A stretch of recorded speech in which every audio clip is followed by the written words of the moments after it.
Hey everyone, Ben here and welcome to a massive new challenge. We've gone stateside, we're at Watkins Glen for a 10-lap race in the IndyCar Fixed. Now this is one of my first ever sessions in this car. We're already underway and this is going to be really tough because we're in the top split. It's mega competitive and we're deep into the top 10, although I've lost a place there to Tony Dibden from the start. We started in P5, I'm now down to P6 and I'm under attack already around my outside from Hannah Simmons as well as we climb the hill for the first time. We're still overlapping here as we get to the top and we've just about secured 6th position for now. We've got the push to pass on. Things are going to get very crowded as we get towards the inner loop. I just decide that safety is the best policy going through here for the first time. Thankfully all of the other drivers around me did that as well and we managed to get through unscathed. But look up ahead, that's Tony Dibden. You might know him better as TDI99 on YouTube. He runs a fantastic channel full of track guides for single seaters as well as race videos and live streams, and this session is going to be all about a big battle that Tony and I have as we get on to lap 2. Hannah just behind me there giving me a little nudge up the rear end. I think I got away with that. She picked up some damage. Thankfully we were able to continue. I did get a 4x from that, which feels a little bit harsh, but for now my eyes are forward and looking at the battle just up ahead of me on track. Tony Dibden on the outside of Sean Disbo here as we get into the inner loop. This is a moment of maximum danger. They do come together and Disbo's off to the right hand side and that is really unfortunate. We'll take another few looks at it here and it does to me look like there's some net code involved here. I'm not sure the two cars actually come together, but in any case as you look through these replays you can see both drivers pushing hugely there through the section of track. I do wonder whether a collision was somewhat inevitable there. Unfortunately for Disbo, he came off worse and smashed into the barrier. That'll be his race essentially over. On to lap 3 then, we're up into P5 and the racing has not yet settled down. You can see up ahead we've got a big battle underway between 4th, 3rd and 2nd and I am just hanging on to the coattails of those 3 drivers up ahead. The lead driver, he's cleared off. It's going to be a race win unless he makes a big mistake. As we come through the long left-hander here though, I am trying to just keep in close attention of this battle up ahead and see if I can't pick up any pieces, put some pressure on myself and see if I can't squeeze past. These are all drivers with bigger iRatings than me. As you can see I'm struggling there for grip on corner exit and that is going to become a theme of the rest of this race as well. Tyre management in this series appears to be key. There's 2 tyre compounds. We're on the option tyre here, the alternative tyre, which should be the quicker tyre, and it is, but it wears out fast. And tyre management, this is a short race, but even still I am struggling with temperatures the further we get into this race. We're on to lap 4 now. You can see all of the cars still pretty close together. The lead driver, Marguerite up ahead, has had a moment on the exit. He just about holds the slide. 2 drivers have gotten past. Can I get past as well? Well, I'm going to be stuck on the outside of the uphill right-hander here, and unfortunately that was not the ideal line through. Marguerite holds on. I'm under pressure now from Jack Kent behind. I've had to deploy some push to pass there just to hold the driver behind off more than anything. I'm able to do that through the right-hander, but you could see there a fantastic save on the exit of the corner from Marguerite. That could have been a very big shunt. He was able to keep the car pointing in the right direction. I wonder what that's done for his tyre health.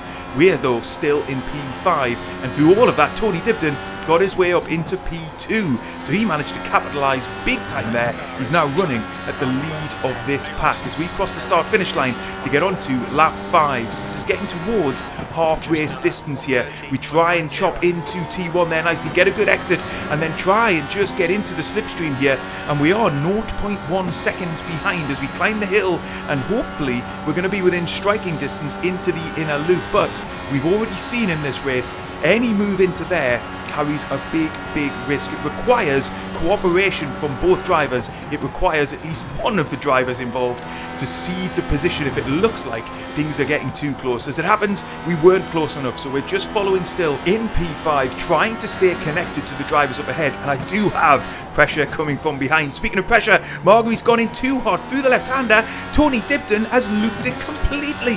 He's out of P2. Has he been able to keep the car running? Well, we're struggling for traction ourselves here as we come up through the right-hander again. You can see the car sliding all the while. I am heating my tyres up beyond a reasonable limit, and I'm feeling that in the pace of the car as we're under pressure now through the right-hander from Kent, and wow, we just about hold on there, but you can see now this race is heating up and multiple drivers struggling with traction. This is Margery on the lap before. You can see a brilliant hold there as he just gets a drift on the exit of the corner. Unfortunately for him, Tony Dibden ended up looping the car completely, but with no little skill, maybe a little bit of luck as well, he did get the car pointing in the right direction. He stayed out of the barriers. He is very much still in this race as we get on to lap 6. My race right now is in my rear view mirror with Jack Kent. He is putting on all kinds of pressure, and I just couldn't find the turning point there in the T1. He's 0.2 seconds behind me as we climb the hill. I've got my push to pass on again to try and use it defensively this time, but I may very well come under pressure into the inner loop here as Kent is closing.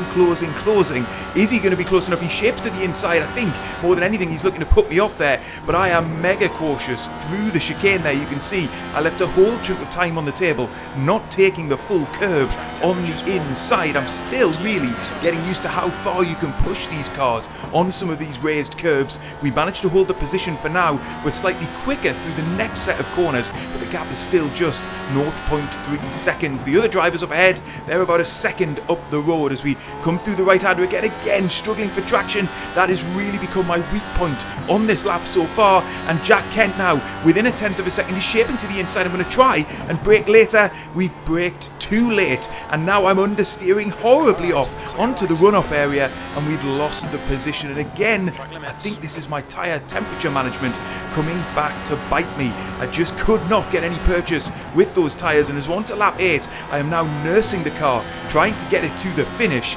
Tony Dibden is on a recovery drive. He's now 0.2 seconds behind me as well. He's really fought back into this one, and now he's going to be pressuring me for P5 in the 2.5 laps that we've got left in this race. You can see he's really putting the pressure on behind me here as he dives into the long right-hander. He's later on the brakes. He rolls the car through with more speed, I think, but look at that, he nearly is carrying too much speed through that section there as we fast forward then onto lap 9, and he is still right underneath my rear wing. I am expecting a challenge here as we get up the hill and onto the very long back straight before the inner loop.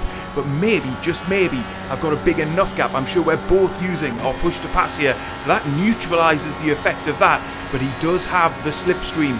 Is he going to gain close enough here into the braking zone? He's not, and he just holds back. But you can see how aggressively there Tony is using the curbs. That is allowing him to carry more speed. He nearly is able to get alongside through the next long right-hander. Difficult place to pass there, but he is piling the pressure on, and I am feeling it in the cockpit. And at this stage I am torn between essentially trying to hold him off, but also conscious that I need to try and not cook my tyres here, because that is a guarantee that I'll lose this position. We're on to the final lap, and this is the closest he's been climbing the hill here. I was wide on exit. That has slowed me down somewhat, and he does have an overlap here. I've got to leave him space on the inside. We're going to be side by side, bombing down this back straight for the last time. Dibden has the high ground heading into the inner loop. We're going to give each other space through the corner here, but unfortunately I just don't have enough to hold it all, and I nearly lost the car completely. And now behind Hannah Simmons is very interested too. So unfortunately I just didn't have enough to hold off Tony Dibden there. He'd been closing in lap after lap after lap, and finally got that better exit from T1, and at that point really I was up against it to defend the move. We saw what happened earlier when two drivers went through at full pace this section of the track. It's the last lap of the race. I did not want to cost both of us the race there. We both gave each other plenty of space. You can see that on the replays here. Actually, probably gave him too much space there. I could have carried more speed, but then I very nearly did lose the car on exit. Hannah Simmons did well to react to me there, nearly losing the rear end. So we come through to the final corner of the last lap on my very first competitive outing on the channel in the IndyCar, and we're going to come home 6th on track in the top split. So I've got to be happy with that, even though it could have been P5 but for that fantastic move from Tony Dibden there on the last lap. So a reminder, Tony Dibden runs a YouTube channel, TDI99. It's well worth checking that out for more iRacing content. And if you enjoyed this video and you'd like to see more Broca content, check out one of the videos on screen now. Let me know in the comments if you want to see more IndyCar on the channel in the future, and I will see you on the next one.